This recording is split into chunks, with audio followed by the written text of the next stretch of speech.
Welcome back to the War Cry with Drew and Noah. Last week, we interviewed some teachers about 9/11 and how it affected and impacted their lives. Let's take a look. Good morning, Mr. Jezdale here. On 9/11, I was finishing up college and working at Home Depot actually when I first heard that a plane had hit the World Trade Center. And honestly, my first reaction was sarcasm. Like, what an idiot! Like, how do you hit that building? Because at the time, like, the world didn't revolve around terrorism. And so it wasn't even an option that someone had intentionally done that. And so that was the first thing I remember about 9/11.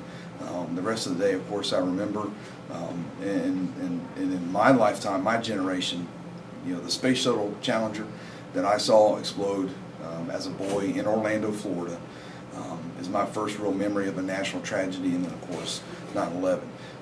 So it means a lot to me. I know you guys, most of you weren't born then, but it truly is, as a history teacher, it truly is one of those things that has solidified the memories of that day in my heart, and will always mean a lot to me on 9/11. So, love you guys. See you. We're here with Coach Taylor for the interview of 9/11. So, Coach Taylor, how old were you when the attacks took place? I was 38 years old. Where and 34, I'm sorry, 34. Where and what were you doing at the time it took place? I was actually here at Heard County High School. I was teaching an AP U.S. History class, and there were 5 students in the classroom with me. We did not have a television in the classroom. Someone, and I don't even know who it was, came to my door and said, an airplane has hit the trade centers. And I left the classroom with my kids, which, if any students in this school know, is very unusual for me, because I knew that was historical. And I'm thinking small Cessna, small airplane. We went to the library, which was all the way across the parking lot then, and went to the library. And by the time I got there, the first building was on fire, and I could tell then that it was small. It was a bigger plane than just a Cessna. And as I was watching it, I saw the second plane live hit the second building.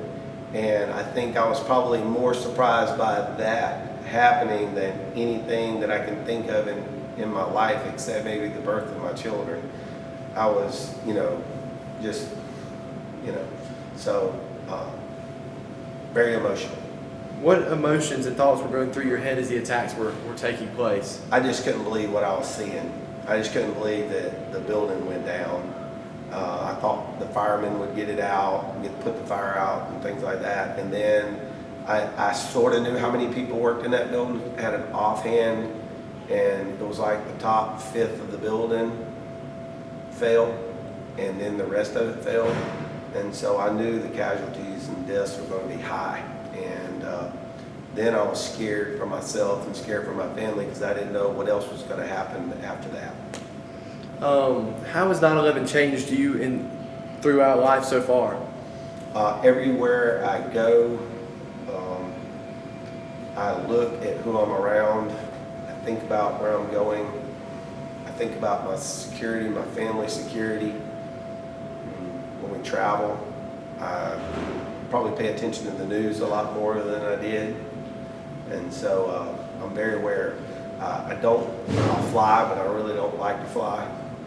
And Coach Taylor, thank you for your time, and thank you for this interview. We're here with Coach Waltrip on the interview of 9/11. Coach Waltrip, how old are you when the attacks took place? I don't remember exactly how old I was. I was in the 6th grade, so whatever age that would have been. Where and what were you doing at the time of the attacks? Well, I was in school, and they actually did not even tell us what was going on, so I didn't find out until later that evening. I do remember that it was really odd that a bunch of kids in my class just randomly got checked out, and at the time I didn't know why, and then it made sense later on when I found out what had happened. How did you find out? Watching the news. I came home and just turned on the TV, and of course that was what was on every channel. Every station was talking about it, and just watching the news coverage is kind of how I found out what was going on. What emotions and thoughts were going through your mind as you learned about the attacks? It was a scary time. I mean, as a small kid, I mean, you're seeing your country attacked, and you know, people flying airplanes into buildings is very scary. You don't know what's going to happen next. You don't know if something was going to happen the next day, or you know, if it was over.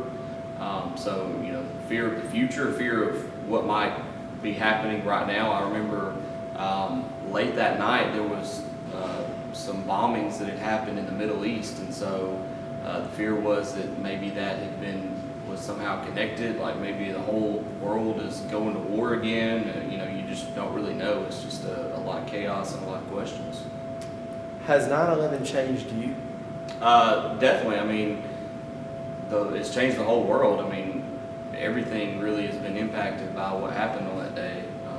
Before September the 11th, you never really heard the word terrorism, or it was something that happened on the other side of the world. But now it's something we live with every day. We live in a hypersensitive world where any little thing can be, you know, somebody says the wrong thing and it gets blown out of proportion, and you constantly have to worry about, you know, terrorist attacks and people trying to blow stuff up, and so yeah, I mean, you live in a constant state of sort of being suspicious of your surroundings and wanting to know what's going on.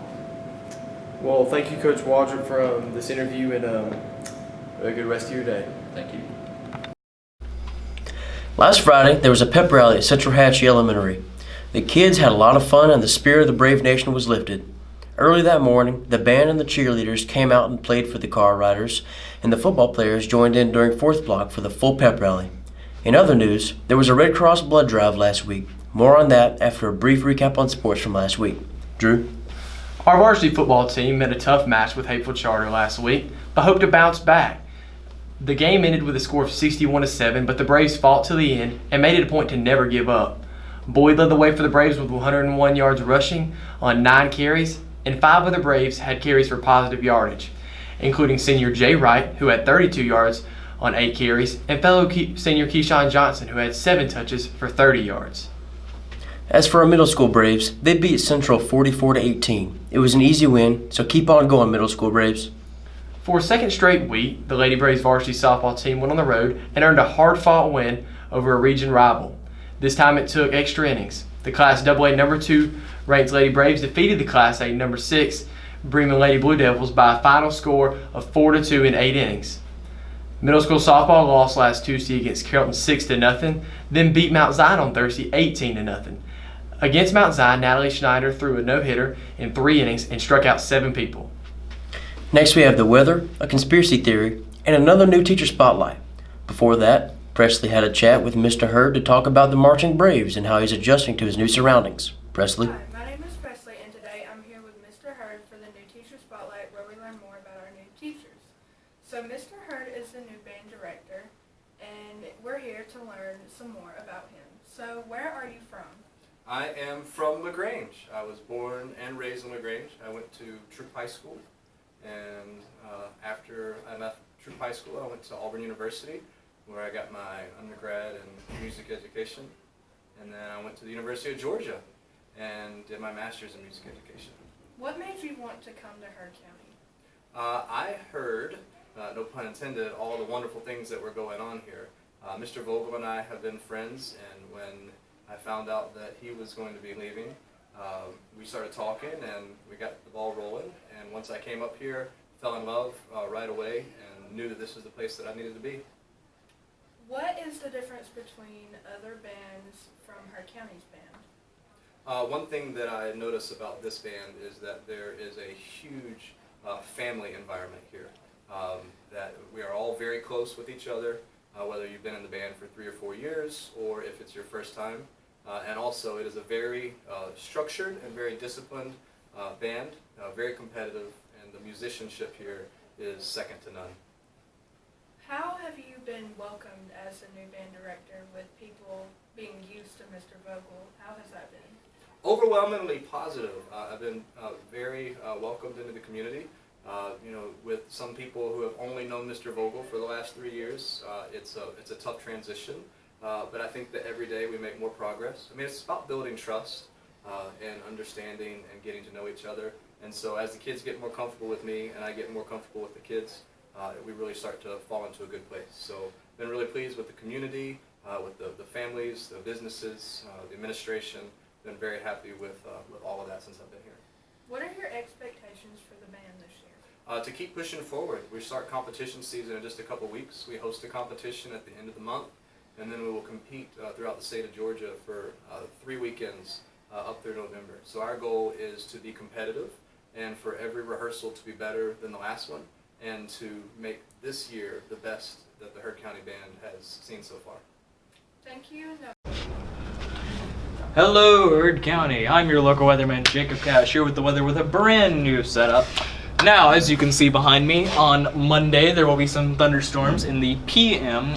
Tuesday and Wednesday are going to consist of scattered thunderstorms. Now, Thursday we're actually going to have some showers in the AM, while Friday will be mostly sunny.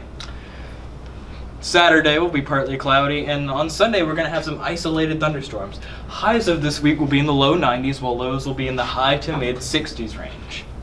Thank you for viewing. Welcome to a new episode of Conspiracy Theory. In remembrance of 9/11, we'll be looking at another famous disaster, the sinking of the Titanic. The infamous sinking of the Titanic is often seen as an unavoidable disaster caused by a very unforeseen iceberg. However, many believe it was a sabotage caused by a gentleman that owned the ship by the name of John Pierpont Morgan.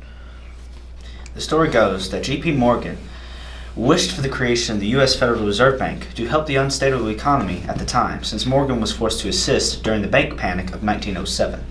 However, 3 wealthy individuals stood opposed to this proposal by the name of John Jacobs Astor, Benjamin Guggenheim, and Isidore Strauss. It's believed that Morgan had somehow managed to set up the sinking of the Titanic, in which all 3 individuals had booked a maiden voyage. Quite a stroke of luck, I must say. It also happened that Morgan himself had stayed behind when the Titanic had made its fateful and last departure. The ship sunk, and all 3 that opposed the creation of the Federal Reserve had died. That's not suspicious at all. Regardless, Morgan went on to support and see the creation of the Federal Reserve come to fruition, with a few less individuals opposing him. Sure, but that's all the time we have today for conspiracy theories. Thank you for watching. Next Friday, varsity football plays Central at 7:30 away, and JV has an away game today versus Hanley at 6:30. Middle school has an away game versus Carrollton. Varsity softball has a home game Thursday versus Lamar at 5:30. JV softball has a tournament Monday at Gold Dust Park versus Villa Rica. Game times are at 5:30 and 7. They have an away game Saturday before varsity versus Northgate at 4:30. Varsity and JV volleyball have games Tuesday at home versus Callaway in 5 and 6. That's all for this week, Brave Nation. Tune in next Monday for all your weekly news and reminders. And remember, with pride. Go Braves!